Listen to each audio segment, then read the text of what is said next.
Hey guys, welcome back and happy Sunday. All right, guys, well, we're back to talk about the Real Housewives of New Jersey's Margaret Josephs, who, by the way, will be joining us on stage in New York City, which I'm super excited about. If you haven't gotten your tickets for New York or Nashville, LA sold out, but go to spillingtealive.com. Apparently, she feels horrible that Jen never healed from her affair from Bill Aydin. We are currently watching this play out on the Real Housewives of New Jersey, as Jen says that she fears discussing it may lead to divorce. Plus, Dolores and Margaret shade the value system.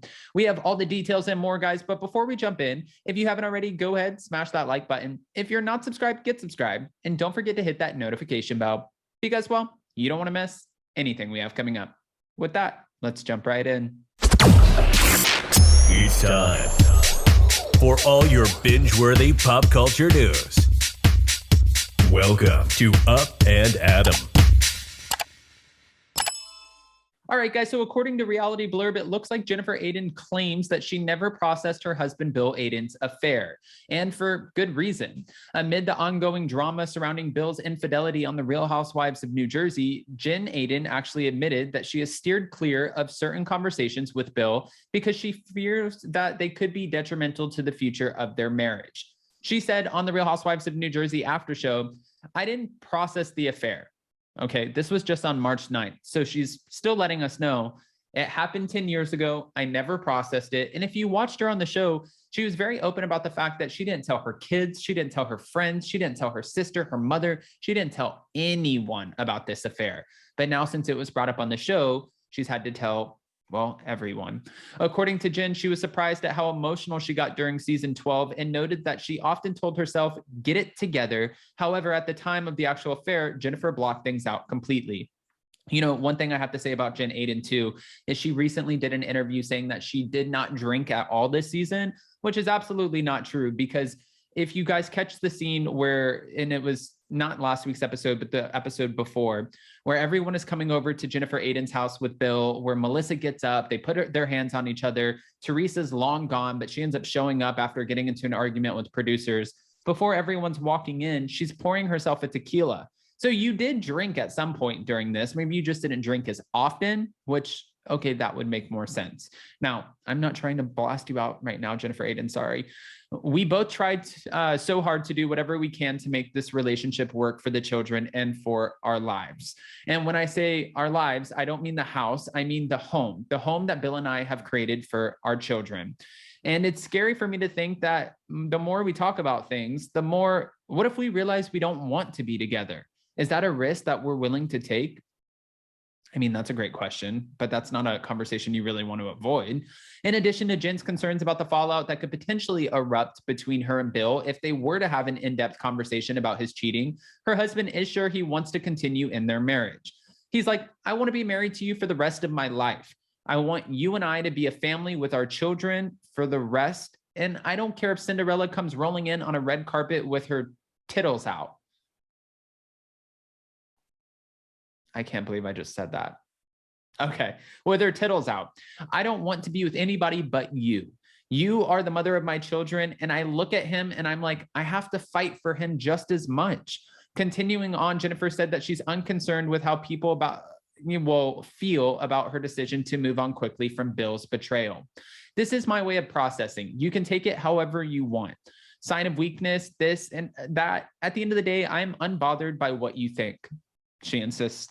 Although Jennifer claims that this is what works for her, she does have a couple of doubters, including Dolores Catania, who confronted her during Tuesday's episode and encouraged her to address her unresolved issues with Bill. I'm a little bit in shock by how she took it, Dolores admitted. You just can't cut it off, say, okay, buy me a new ring, let me have another baby, let me have 2 more kids, let's buy a big house, buy my mother a house, do this, all of this is well and good, but down the road, it's going to come back and bite you.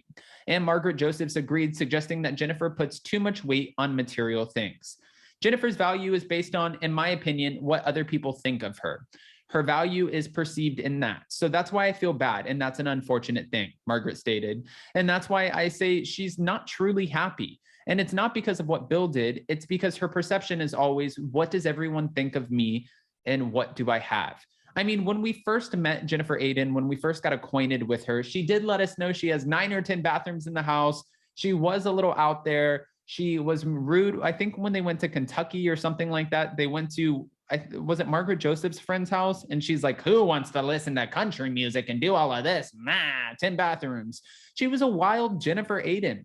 She was drinking a lot more on the show, even though we did catch her with the drink after saying she wasn't drinking, but you're still, girl, with this group, you drink all you want. But she was drinking a lot more on the show. She was a lot more boisterous. And this season, I feel like we've gotten a more tame, calm down version of her. She's popping off a little bit, and I think it's more so in defense of herself, but she's not really going in and looking for issues with anyone. Maybe at the end of last season when they did the, Instagram post and the crook and this and that, sure. But going into this season filming, it looks like she is kind of thinking in her head, maybe I need to tone this down, relax, maybe not drink. Let's figure out what's going on in this situation, which, yeah, girl, I agree. Amid her criticism of Jennifer, Margaret has been accused of being jealous of her co-star, but according to Jennifer, she has nothing to be jealous of. I'm not defined by my material possessions or what anyone thinks of me. And I think her definition is I'm a doctor's wife and I have a big house. Margaret also said that she felt badly that she didn't realize how many unresolved issues remained in Jennifer's marriage. I had no idea that she never healed from this. If anything like that goes on, it's like I go to therapy. We deal with it in the moment. We heal, we work through it. We don't bury it and pretend it never happened. She, knowing that now, of course, I feel horrible that she had to go through that. Okay. I mean, I believe Margaret. I think, and this is not biased because she's joining us in New York City, but I do believe Margaret for the simple fact that I think what happened here was Jennifer Aydin poked and prodded and called her a WHORE, talked about her mother, talked about her cheating, talked about the infidelities in her marriage and, running around with her current husband, Joe, for over a year while she was married to her last husband, talking about all of this in her book.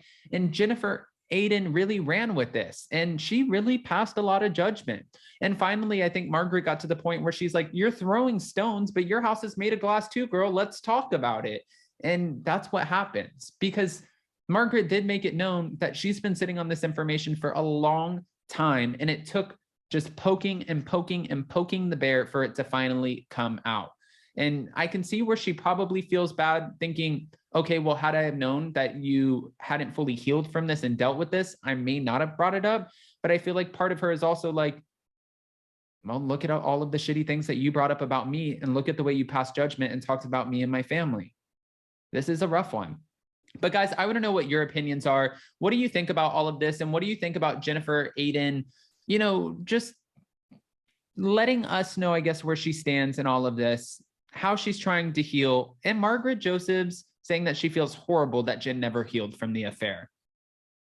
I want all of your unfiltered opinions. Go ahead and give them to me. And don't forget that the third part of the Salt Lake City reunion airs tonight. Jason and I will be back to recap it tomorrow. So hopefully you guys can join us.